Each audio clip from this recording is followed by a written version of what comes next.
Right now, 11 American cities are each spending somewhere between $100 million and $250 million to host a soccer tournament. Not 1 cent of that is coming from the organization running it. FIFA, the organization that is going to pocket $11 billion from this World Cup, wrote contracts where the cities can't even find their own food sponsors. McDonald's already bought that spot, your local grocery chain off limits, your regional airline off limits. And when the final whistle blows on July 19th and the trophy goes back to Zurich, the money goes with it. The stadiums stay, the debt stays, the cities stay. But that's the deal 11 American cities just signed. We're going to go through every single one of those 11 cities and show you exactly what each one agreed to. Let's start with the money, because the numbers here are genuinely staggering. FIFA's revenue for this World Cup is projected at $11 billion. Some estimates put it closer to $13 billion for the full commercial cycle, broadcasting deals, sponsorships from companies like Coca-Cola and Qatar Airways, ticket revenue, concessions inside the stadiums, parking, which can run $200 to $300 per space per game in America. All of that goes to FIFA. Their operating budget for this entire tournament is $1.12 billion. Their projected revenue is $11 billion. That's not a bad margin. Now, here's the part that should make you pause. The 11 cities that are actually hosting this thing, the cities that are providing the stadiums, the security, the transportation, the fan festivals, the police shifts, the retrofits to make soccer fields fit inside American football stadiums, those cities get essentially none of that revenue directly. As one economist put it, and I'm quoting here, I think it's fair to say that none of them will benefit economically because they don't get the revenue, but they get the costs. And those costs can run well over $100 million per city. An independent ProPublica and Houston Chronicle investigation reviewed the actual host city contracts. They're finding almost all of the organizing costs fall on the cities. And their ability to collect revenue is, in their words, limited. So that's the structure. 11 cities paying hundreds of millions. FIFA collecting billions. But how much exactly? Let's go city by city. The 11 U.S. host cities are Atlanta, Boston, Dallas, Houston, Kansas City, Los Angeles, Miami, New York, and New Jersey, Philadelphia, San Francisco, and Seattle. Each one signed a contract with FIFA. Each one agreed to cover security, transportation, stadium prep, and fan festivals. And each one was told the same thing, that there was a plan. Here's what that plan actually looked like on the ground. Houston has been described as one of only 2 cities doing relatively well in the program. The host committee there says it's 100% responsible for finding the funding, and that none of it comes from the city or county government. But here's the thing, the contracts don't make clear who is on the hook if the host committee can't cover the costs. That's not a footnote, that's the entire financial structure. Texas taxpayers already know how this works. When Dallas hosted the Super Bowl, a special reimbursement fund made sure the city didn't lose money. That fund is being used again here. But Dallas and Houston asked the Texas Attorney General for permission to keep their FIFA contracts out of the public's view. The Attorney General said no, they had to release them, though they were allowed to redact the key financial figures, including how much FIFA is actually paying to rent the stadiums. Think about that. The city signs a deal, takes on hundreds of millions in costs, and then gets to hide the numbers. And Dallas isn't even the worst case. The city hosting the final, the last game, the one the whole world watches, that city ran out of money before the tournament started. New York and New Jersey are hosting the final on July 19th. They had a plan for a massive fan festival at Liberty State Park, right across the water from the Statue of Liberty, running for all 104 matches of the tournament. Tickets were already on sale. Then, in February, they canceled it. The state of New Jersey allocated $5 million for smaller localized events instead. $5 million for the city hosting the World Cup final. Miami's situation became public in a congressional hearing.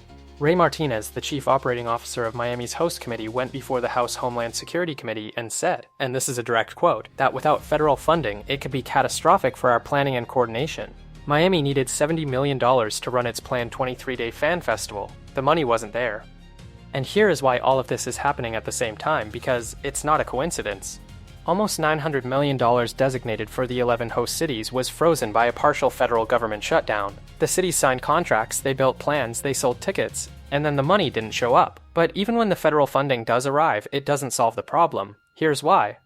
The federal government set up a FIFA World Cup grant program through FEMA, total allocated $625 million for all 11 cities. That sounds like a lot, until you do the math. Divided by 11 cities, that's an average of $56.8 million per city. But costs per city run between $100 million and $250 million, so the federal grant covers at best about half the bill, at worst about 20%. The individual FEMA grants break down like this: Kansas City $59.9 million, Dallas $51.6 million, Los Angeles $57.9 million, Miami $73.7 million, Boston $46 million, New York/New Jersey $66.2 million. 6 cities, combined federal funding $355 million, combined estimated costs potentially over $1 billion. The remaining cities, Kansas City, Atlanta, Philadelphia, Seattle, San Francisco, and Los Angeles, are in similar positions. Their individual contracts vary, some have more robust state-level funding, some have better relationships with their local organizing committees, but they all sign the same fundamental deal. They take the costs, FIFA takes the revenue. Atlanta has been named alongside Houston as one of only 2 cities performing well in the host city program, which means 9 of the 11 are not. Across the 48-state footprint of this tournament, there is one city that looked at the FIFA contract and walked away, Chicago. Chicago reviewed the terms of the agreement and said, "No thanks." And Alan Rothenberg, who was the president of U.S. Soccer when America hosted the World Cup in 1994, and who is now on the Los Angeles host committee for 2026, had this to say about that decision. "I think a lot of people are looking at Chicago and thinking they were the smart ones. That's not an outside critic, that's someone on the inside. So if the federal money isn't enough, and the cities can't make it up in ticket revenue, and they can't make it up in concessions, what exactly are they supposed to sell to close the gap? The answer is in the contracts, and it's the part nobody talks about. So why can't the cities just go out and get their own sponsorships to cover the gap? This is the part of the deal that sources inside the host cities have called poorly designed. FIFA's commercial contracts are structured to give the global federation exclusivity across almost every major industry category. Food and beverages, McDonald's has that. You cannot partner with a competing food brand, which means cities can't negotiate with local restaurant chains. They can't do a deal with regional grocery brands. They can't partner with national convenience store chains because their sale of food overlaps with FIFA's primary partners. Airlines, FIFA has deals there too. Hotel brands, financial services, consumer electronics. The result is that host city officials have been forced to pitch sponsorships to, and I'm quoting the Independent's report directly, local dry cleaners and mechanics, not regional banks, not national brands, dry cleaners and mechanics. The original plan, according to the Independent, was that each city would make around $25 to $30 million through 10 host city sponsorship deals per city. Most cities are nowhere close to either target. Now, FIFA sources have pushed back on this. Their position is that they work with cities every day, that the program is unprecedented, and that they're navigating the unique nuances of each city as the tournament approaches. They also point out that revenue from FanFest goes directly back to host cities, which would be a stronger argument if New York hadn't just cancelled its FanFest. Now, FIFA President Gianni Infantino did not appear at a press conference and describe this situation as a problem. He appeared alongside President Trump and announced that this World Cup would generate $30.5 billion for the American economy, 200,000 permanent jobs, 104 matches in 39 days. It's like 104 Super Bowls. FIFA also commissioned a study showing a potential $17.2 billion economic impact in the US and 185,000 jobs. These are serious numbers, and it's possible, genuinely possible, that some of them materialize. But independent economists flag a consistent pattern with mega events. The projections are made before the event, and the real numbers, when they come in, tend to be considerably more modest. One indicator that the gap between projection and reality is already showing up. A survey of more than 200 hotels across the 11 US host cities found that nearly 80% reported bookings tracking below initial forecasts. Some hotels described this tournament that cost their cities hundreds of millions of dollars, as a non-event. In 1994, when the US last hosted the World Cup, host cities got a slice of game day revenues, food, drinks sold at the matches.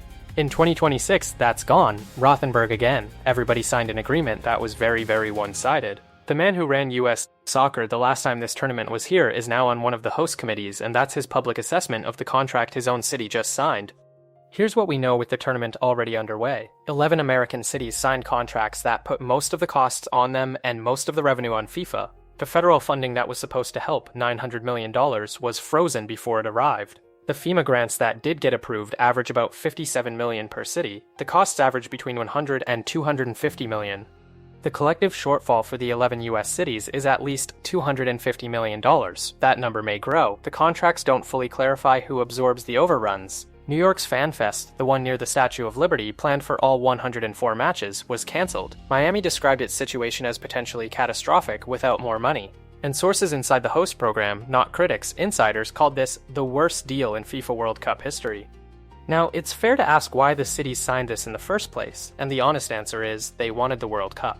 The optics of hosting the world's biggest sporting event, the tourism narrative, the global visibility, they believe the economic forecasts. And they bet that the federal money would come through in time.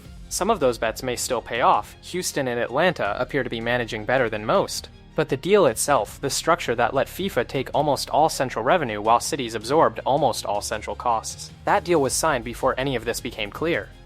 There's a man named Alan Rothenberg. He is 82 years old. He ran US soccer in 1994. He fought for that World Cup. He helped build American soccer infrastructure. He is now in the Los Angeles Host Committee for 2026. And his verdict, the verdict of someone who knows what this tournament means and what it costs and what it was like when cities got something back from it, is this: everybody signed an agreement that was very, very one-sided. He also said the people looking at Chicago, the city that walked away, are thinking they were the smart ones.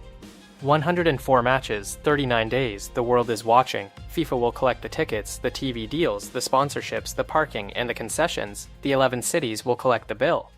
If you want to understand the economics behind the biggest deals in sport, this channel covers exactly that. Subscribe and the algorithm will make sure you don't miss the next one.